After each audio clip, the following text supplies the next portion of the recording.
हर हर महादेव मित्रों, जैसा कि आप जानते हैं 14 जुलाई को सावन का पहला सोमवार है। सोमवार का व्रत और ऊपर से सावन, बहुत ही अच्छा ये एक योग बनता है। इस दिन संकष्टी चतुर्थी भी है, यानी कि गणेश जी की अगर हम पूजा करेंगे तो सारे के सारे विघ्न जो हैं, संकट जो हैं, वो सारे के सारे हर लिए जाएंगे। आप अगर सोमवार का व्रत रखते हैं तो ये अत्यधिक शुभ फल देने वाला होगा। तो सोमवार का व्रत आप कैसे रखेंगे, आइए जानते हैं। नमस्कार दोस्तों, मेरा नाम है मेघा और आप मुझे देख रहे हैं मेरे चैनल एस्ट्रो मेघा पर। अगर आपने अभी तक चैनल को सब्सक्राइब नहीं किया है तो कृपया करके कर लीजिए, बेल आइकन को दबा दीजिए और वीडियो अच्छी लगे तो लाइक कीजिए और शेयर कीजिए। तो व्रत कैसे रखना है, आपको सुबह जल्दी से उठ जाना है, नहा धोकर अपने अच्छे से कपड़े पहन लेने हैं। कपड़े आप कैसे रंग के पहनेंगे? सफ़ेद पहनेंगे। अगर आप सफ़ेद नहीं पहनना चाह रहे हैं तो आप पीले रंग के वस्त्र धारण कर लीजिए। आपको अब अपने मंदिर में, अगर आपके यहाँ पे शिवलिंग है तो उनका जल अभिषेक कीजिए। व्रत की जो कथा है, सोमवार व्रत की जो कथा है, उसको सुनिए, कहिए।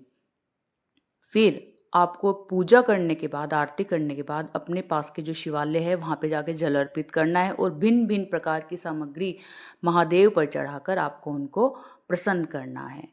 सोमवार के जो व्रत हैं, 16 सोमवार के व्रत अत्यधिक प्रचलित हैं, सभी करते हैं। मन चाहा वर प्राप्ति के लिए, जैसे कि माता पार्वती ने किया था, उनको करते हैं। लेकिन अगर आप 16 सोमवार नहीं करना चाहते हैं, आप जो सावन के सोमवार हैं उनका व्रत भी आप कर सकते हैं। व्रत में जब आप संध्या समय में आप व्रत को खोलते हैं, एक समय के भोजन की इसमें मान्यता है। भोजन आपको क्या करना है, जब आप संध्या समय की पूजन कर लेते हैं, शिवालय में जाके आप जल अर्पित करके आते हैं, जप नाम कर लेते हैं, आरती कर लेते हैं संध्या समय की, और फिर आप भगवान को जो भोग बना के अर्पित करते हैं, उसके बाद जैसे कि रात्रि हो जाती है, तब ही आपको अपना भोजन ग्रहण करना चाहिए, तब ही आपको अपना व्रत खोलना चाहिए। आप जैसे कभी कभी लोग क्या कर लेते हैं, शाम को 3-4 बजे ही खाना खा लेते हैं कि भाई दिन में एक बार खा लेना चाहिए, किसी भी टाइम खा लो। नहीं, रात्रि होने पर ही, जब दिन छिप जाता है, रात्रि हो जाती है, 1-1.5 घंटे बाद का समय होता है जिसमें आपको भोजन ग्रहण करना होता है। तो इस प्रकार आपका ये व्रत पूरा होगा।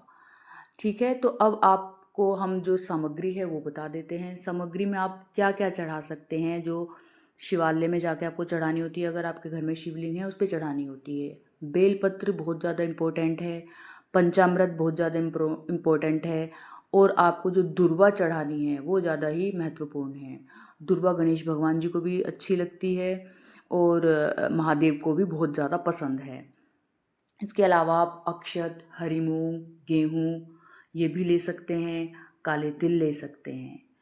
ठीक है, तो आप भिन्न भिन्न प्रकार के जो पुष्प होते हैं उनसे भी भगवान शंकर को प्रसन्न कर सकते हैं। जो उनका प्रिय है, भांग है, धतूरा है, उसको भी अर्पित कर सकते हैं। तो इस प्रकार से आपको अच्छे से व्रत का नियम करना है। पूरे दिन शंकर भगवान का नाम जप करते हुए व्रत का पालन करना है। गणेश जी का भी आप नाम ले सकते हैं और आप पूरे मन से शिव शंकर भगवान के पूरे परिवार को आप याद करके पूजन पाठ अपना कर सकते हैं। आपको किसी की भी निंदा नहीं करनी है, इस बात का ध्यान रखिए। आपने व्रत का रखा है और आप किसी की निंदा करते हैं तो नहीं, आपका व्रत कोई फल नहीं प्राप्त होगा आपको। आपको एक बात और बता दूं कि महादेव का जब आप भोग बनाते हैं तो सामक के चावल, हरी मूंग की दाल और मूंग की दाल का हलवा, गन्ने के रस की खीर महादेव को अत्यंत प्रिय हैं। तो अगर आप ये बना सकते हैं उनके भोग के लिए तो अवश्य बनाइएगा, महादेव आप पर अति प्रसन्न होंगे। तो इस सावन जरूर से आप सोमवार के व्रत रखिएगा और अपनी भक्ति साधना में लीन रहिएगा। आपका दिन शुभ हो। हर हर महादेव।